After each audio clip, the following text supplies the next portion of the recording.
Coba kita renungkan, ketika dulu sewaktu kecil kita meringis, ada dua mata ibu kita yang ikut menangis. Bayangkan, saat kita berbohong, ada mereka yang masih percaya dengan apa yang kita katakan. Coba tanyakan dalam hati, pernah tidak melawan sama orang tua kita? Pernah tidak meninggikan suara pada orang tua kita?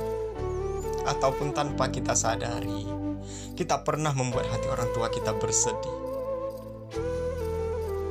Orang tua memiliki kedudukan yang agung dalam Islam, sesuai dengan surah Al-Luqman ayat 14. Dan kami perintahkan kepada manusia agar berbuat baik kepada kedua orang tuanya. Ibunya telah mengandungnya dalam keadaan lemah yang bertambah-tambah dan menyapihnya dalam usia 2 tahun.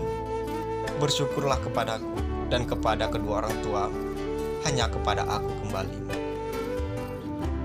Dalam surah Luqman ayat 14. Coba kamu tarik nafas, terus bayangkan orang tuamu di sampingmu. Apa yang akan kita katakan? Ayah, ibu, maaf jika anakmu ini pernah membuat luka di hatimu. Sayang gak sama orang tua kita? Tentunya sayang banget. Yang masih memiliki orang tua, bersyukurlah karena tiket surgamu masih ada di dunia. Yang sudah kehilangan, jangan bersedih juga. Berikan doa yang penuh buatnya selepas sujudmu. Sayangi beliau sebagaimana menyayangi kita dahulu. Mari kita sama merenung. Ingatlah wajah orang tuamu. Dialah yang paling berjasa dalam hidupmu. Doanya tak pernah putus, tak pernah pupus. Bayangkan, kita dikandung 9 bulan 10 hari di dalam rahimnya. Ia berharap anak yang ada dalam kandungannya bisa lahir dengan selamat, meski nyawanya terancam. Andai kalau diberi 2 pilihan, antara menyelamatkan dirinya atau menyelamatkan bayi yang ada dalam kandungan, mungkin dia memilih akan menyelamatkan bayi yang ada dalam kandungannya terlebih dahulu. Lalu ketika terdengar pekik suara tangisan kita pertama lahir ke dunia, yakinlah ia yang paling berbahagia dahulu. Tapi maafkan aku, Bu. Aku belum bisa menjadi anak yang engkau harapkan. Aku hanya bisa durhaka, membuat hatimu menangis. Dia rela berpanas-panasan, berhujan-hujanan. Ada yang paginya memasakkan makanan buat anaknya yang belum bangun. Lalu dia melangkah ke sawah, melangkah mengendarai ojek, mendorong gerobak. Apakah urat pikiran kita tidak pernah terbuka untuk membantu meringankan beban mereka? Kita disekolahkan setinggi-tingginya, meski dalam keadaan tidak mampu. Tapi apa balasan kita? Kita tetap saja menjadi beban bagi mereka. Kita melawan pada orang tua kita. Kita acuhkan mereka yang membesarkan kita. Yang kita pikirkan hanya kesenangan kita. Yang kita pikirkan kepentingan kita.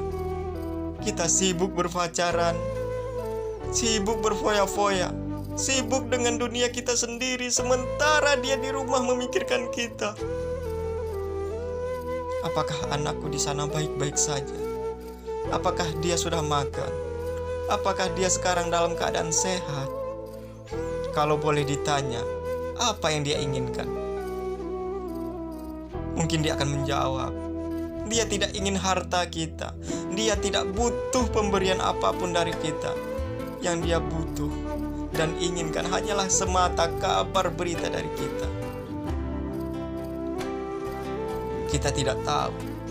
Mungkin saja dia lagi sakit di rumah, tapi ketika ditelepon, ia berusaha menyembunyikan sakitnya. Mungkin saja ia bisa tertawa di dalam telepon itu, tapi sebenarnya tanpa kita ketahui, ia sedang menahan rasa sakitnya tanpa kita sadari. Agar kita bisa fokus belajar, agar kita bisa fokus bekerja. Yang lagi di rumah, dekat dengan orang tuanya, Ambillah tangannya, cium tangannya, peluk tubuhnya. Ucapkanlah maaf kepadanya atas semua perbuatan kita. Hapuskan air matanya, berjanjilah membahagiakannya. Buat yang lagi jauh di rantau orang atau dimanapun itu, ambillah ponselmu, telepon mereka. Ucapkan, ayah, ibu, maafkan anakmu ini, bu, yang belum mampu membalas apapun itu, bu. Ibu jangan lagi capek-capek bekerja biar anakmu ini yang mengirimkan uang belanjamu, bu. Ibu tidak boleh sakit. Maafkan anakmu jika dahulu pernah durhaka dan menyakiti hatimu. Sehat-sehat selalu, bu.